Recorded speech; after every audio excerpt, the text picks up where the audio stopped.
Hello, my name is Matthew Axman, and today I will be talking about the shoulder flexion test. This is my assigned systematic assessment. Specifically, the shoulder flexion test is an upper extremity movement assessment used to look at ability to move the shoulder in specific ways and just upper body mobility in general. So to do this test, the person is up against the wall, flat up against the wall, everything is aligned and level, and their thumbs are up, and they're instructed to perform shoulder flexion to the best of their ability. Now, the impairment that I am assessing today is when the lower back arches off the wall. And so as you can see, that is when the client may perform a motion like this to complete their full range of motion. And so this is usually due to over and underactive muscles.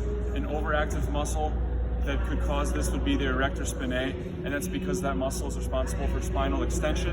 And obviously, too much spinal extension would cause that lower back to arch off the wall. And then an underactive muscle would be the rotator cuff, which consists of the supraspinatus, infraspinatus, teres minor, and subscapularis. These are responsible for internal, external rotation, but also stability, shoulder stability during movements.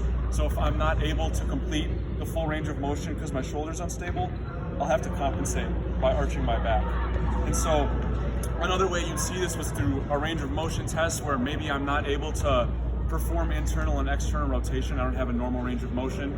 Or for a manual muscle test, I may have a low score for movements such as internal and external rotation. This assessment is important because it can help prevent things like lower back pain, and also it can prevent shoulder injuries later on and allow us to improve the rotator cuff strength. An impairment like this could commonly be caused because when you're seated at a desk, you're hunched over, and when you're driving, you're hunched over. Or if you're an athlete, you may be a swimmer where you have constant shoulder protraction, and you might be front crawling, or you might be a lineman where you're pushing constantly. This would strengthen the pecs and strengthen the erector spinae and cause them to be overactive. For the inhibition phase of the corrective exercise continuum, we will be inhibiting an overactive muscle indicated by our wall flexion test. The overactive muscle we'll be using is the pec major, and to inhibit this overactive muscle, we will be using self-myofascial release because the pec major is smaller muscle when compared to like the leg muscles where you can use a foam roller. We're going to be using a golf ball, and so you're going to do this daily, just one set, but you can do as many sets as you want.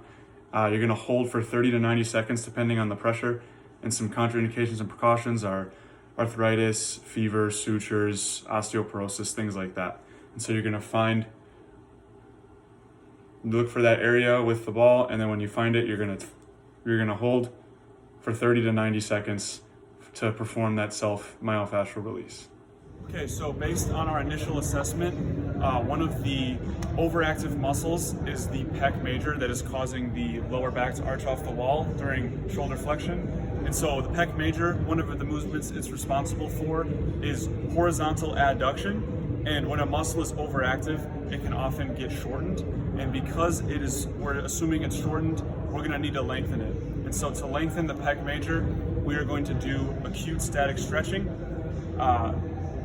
For this, the instructions are that you should probably do it daily, unless there's some contraindication or precaution, like a muscle strain or maybe osteoporosis or a neuromuscular condition that your practitioner would know about. But you perform it daily. The sets are often specific to you. There's no specified range. You're going to do 1 to 4 reps, and each rep you're going to do a 20 to 30 second hold at the end of the range of motion. And so because we're doing the pec major, we're going to put the shoulder into horizontal abduction to stretch it, and we're going to hold it for 20 to 30 seconds. And you're going to do a movement just like this, hold it at the end of the range of motion, and then we're going to do it for both sides. Okay, so for the activation phase of our corrective exercise program, we will be using isolated muscle activation. One of the underactive muscle systems indicated by our initial shoulder flexion test was the rotator cuff, and many of those muscles are responsible for shoulder external rotation. And so for this isolated activation, we're going to be doing 3 to 5 days per week. You're going to do 1 to 2 sets with 10 to 15 reps per set, and it's going to be very specifically a 2-second hold, isometric hold at end range, followed by a 4-second eccentric deceleration. And so for external rotation, it's going to look like this.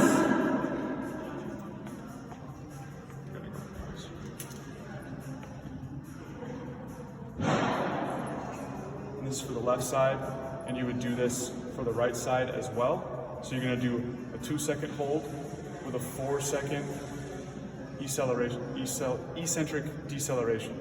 And so some contraindications, precautions for this would obviously be joint injury, neuromuscular disorder, special population like the elderly, or if you have a disease like osteoporosis. Okay.